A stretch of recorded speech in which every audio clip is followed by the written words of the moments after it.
Let me ask you something most doctors never have the nerve to ask. When was the last time you sat quietly and really thought about what your private habits might be doing to your body, your confidence, your sense of being steady and grounded as a man? Most older men never do. They just keep going through the motions, sticking with whatever they've done since they were young. They figure if no alarm bells are going off, why bother questioning it? But then one morning you might wake up and notice something small is off. Your energy doesn't feel quite right. You're a little more flat. Maybe it takes more to get aroused, or you feel strangely empty afterward. And that's when the questions creep in. Doc, is this just aging? Is something wrong with me? Am I still the same man I've always been? I'm Dr. James. I've spent over 30 years listening to men wrestle with these quiet fears. They don't come right out and say it at first. They'll talk about their cholesterol or their blood pressure. But after a while, their voice drops, their eyes shift away, and the truth comes out. They're worried they're losing something they can't exactly name. You know what I tell them? It's not about weakness or failing. It's about paying attention. Because your body is always talking to you. The question is whether you're willing to listen before little problems turn into bigger ones. A lot of men are shocked to hear me even bring up masturbation. They assume it's too private, or that it's only something young guys think about. But I bring it up because it matters, especially after 60. What used to be a harmless, simple way to take the edge off can start to play by very different rules as you get older. Your hormones have changed. Your circulation has changed. The way your nervous system processes pleasure has changed. But no one ever bothered to explain that to you. So you keep repeating the same pattern you've always known, thinking it's normal, until one day it feels like it's quietly costing you more than it gives back. You don't feel as sharp. Maybe your mood dips for hours afterward. Maybe you notice it's harder to stay interested in intimacy with your partner, or you feel strangely irritable for no reason. I've always liked what Viktor Frankl said. Between stimulus and response, there is a space. In that space is our power to choose. And in that choice lies our growth and our freedom. That's all I want for you. A little more space. A little more awareness. So you're not letting old habits quietly drain the best parts of what still makes you feel alive as a man. In just a minute, I want to introduce you to the kind of men I see every single week. Strong men, smart men, who walked into my office thinking everything was fine, until it wasn't. You might find yourself in their stories. And that could be the start of everything changing for you too. I want you to picture this for a second. Picture a man who still hauls heavy bags of mulch from his truck to the garden without asking for help. A man who gets up on a ladder to fix his gutters, who prides himself on grilling the best steak on the block. To everyone else, he looks like the same rock-solid guy he's always been. Now picture that same man sitting across from me in a quiet exam room. He's tapping his knee, shifting in his chair, eyes darting toward the floor. Then finally he lets out a long breath and says, "Doc, I know this might sound strange coming from me, but lately I just don't feel right." I see this every week. Men in their 60s, 70s, even 80s. Men who built companies, served their country, raised kids who grew into good people. They're proud of who they are. They're still strong, still sharp. But something's been nagging at them. They just can't figure out what. They start by telling me about their cholesterol, or some stiffness in their back. But it doesn't take long before it comes out. "Doc, I'm not as interested as I used to be. Takes me longer. Sometimes afterward I don't feel satisfied, I feel more like I lost something." Then they pause, almost embarrassed to say it out loud. I lean back and nod because I've heard this 1,000 times. It's not weak. It's not failing. It's simply being human, especially as your body changes. No one ever taught men how to handle these shifts. We were all just told, if you're still getting erections, that's good enough. Keep going. But that's not the full story. Your hormones are slowing. Your nerves aren't firing with the same snap. Blood flow isn't as eager to rush in. So what once was simple and satisfying sometimes becomes a routine that leaves you feeling strangely hollow. You finish, and there's this subtle drop in mood, or a heaviness in your chest you can't quite explain. I had a patient, early 70s, name was Bill. Ran his own small business for decades. Still did all his own yard work. He told me, "Doc, I thought I was keeping myself healthy by staying active in that way. It made me feel like I still had that spark. But lately I've been wondering if it's actually draining me." It was the first time he'd ever said those words to anyone. That alone was a weight lifted. Because sometimes, just naming what's been gnawing at you takes away half its power. I want you to see that you're not alone in this. You're not odd. You're not failing. You're simply part of a long line of men who never got the straight talk about how their private habits might shift with age. And how something you thought was keeping you strong might, without a little awareness, start quietly taking more than it gives. In a moment, I want to show you how this small confusion can grow. How the very thing meant to protect your vitality can become the source of the slow drain you've been feeling. Stay with me for that. Now here's where things start to get a little complicated. I want to talk plainly about something most men never stop to examine. Masturbation is normal. Always has been. It can even be healthy. It keeps blood moving, helps preserve tissue, lowers tension that might otherwise build up and spill over on the people you care about. A lot of men in my office proudly say, "Doc, I still take care of that side of things." They think it proves they've still got drive, still got that fire. And in many ways, they're right. It's a sign your body still wants to respond, that there's still juice in the system. But here's where I need you to lean in a little closer. As you get older, the rules quietly shift. What once was a simple, almost thoughtless part of life can start playing by a new set of biological rules. Your testosterone isn't at its peak anymore. Your circulation needs a bit more coaxing to fully show up. Your nervous system doesn't bounce back as quick. So when masturbation becomes a daily reflex, done on autopilot without slowing down, your body can start adapting in ways that actually dull the very pleasure you're trying to keep alive. I've had men tell me, "Doc, it seems to take more these days. More pressure, more intensity, more time. Then afterward, I don't feel relaxed, I feel kind of flat." That's not weakness. It's biology. Your nerves, especially in the penis, are delicate. If they're constantly pushed in the same way, same hand, same position, same quick rush, it can start to lower sensitivity. It's like listening to loud music too long. Over time, you stop catching the finer notes. There's also the matter of your pelvic floor. That's the group of muscles under everything that helps control both your bladder and your erections. Always tensed up the same way, day after day, with no change in posture, it starts to fatigue. And then you wonder why firmness isn't what it used to be.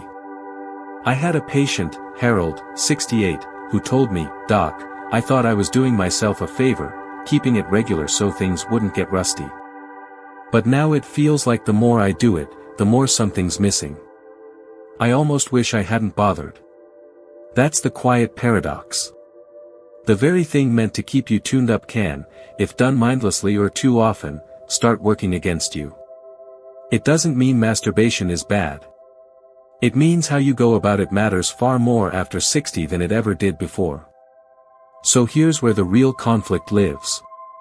You need that healthy blood flow and nerve activity. But you also need to avoid turning a private moment into an unconscious habit that quietly blunts your system. This is why I spend time talking about it so openly. Because no one else does. And men are left guessing, feeling alone, sometimes even ashamed when things start to feel different. Up next, I want to show you how that slow dulling actually starts affecting the very core of what makes you feel like yourself. Not just your body, but your emotional center, your steadiness, even your relationships. And more importantly, what you can do about it once you see it happening. Stay right here for that.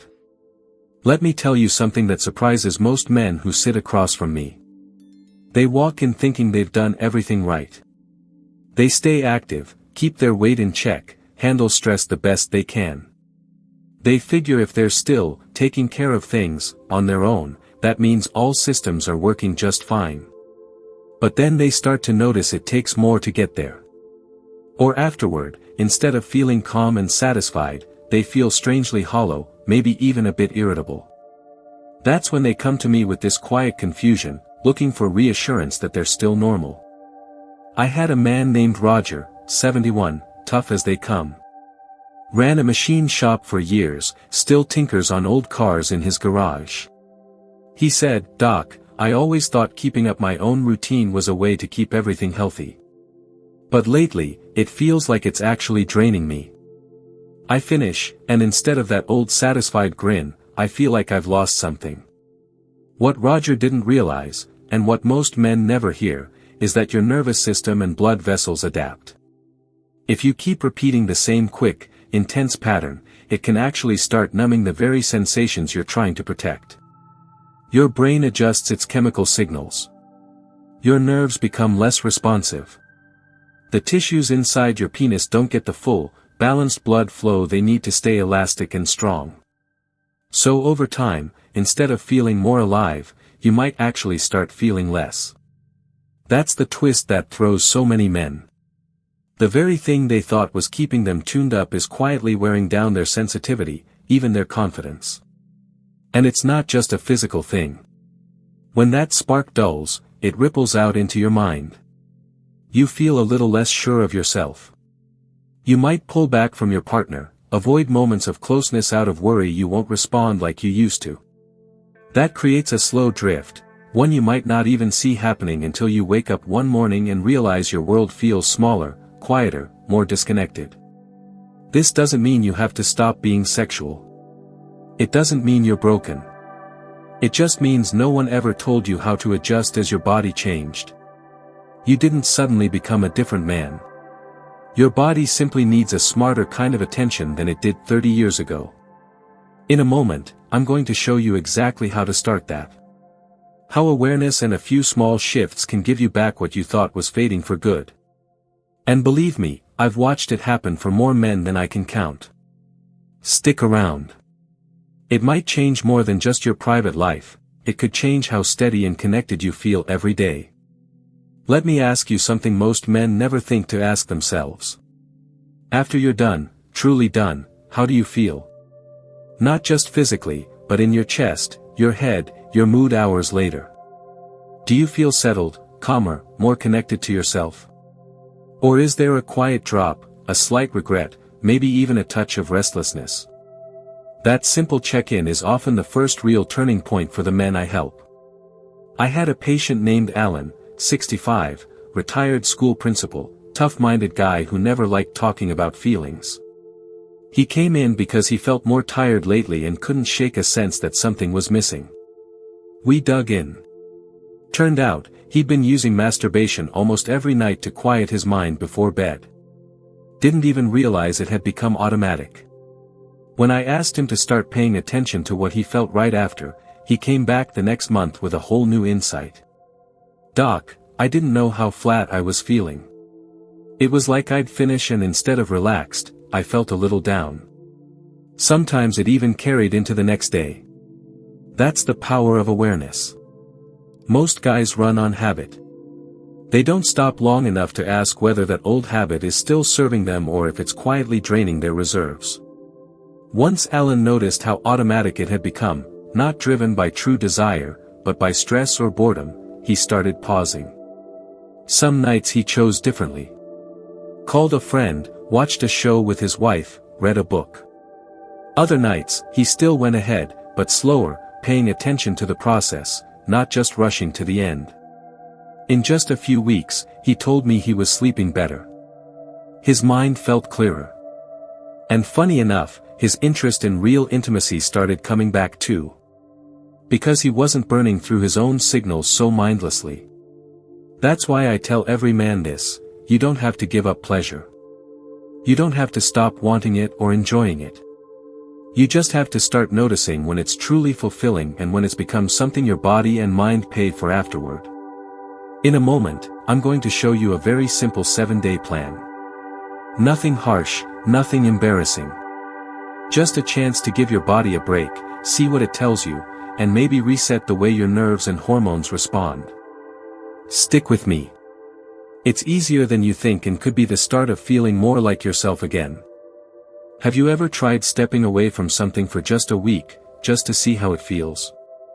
Most men never do, especially when it comes to private habits. They figure if it's not clearly broken, why mess with it?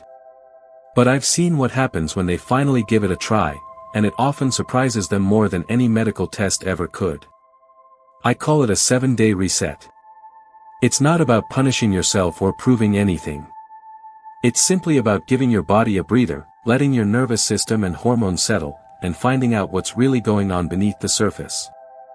Here's how it works.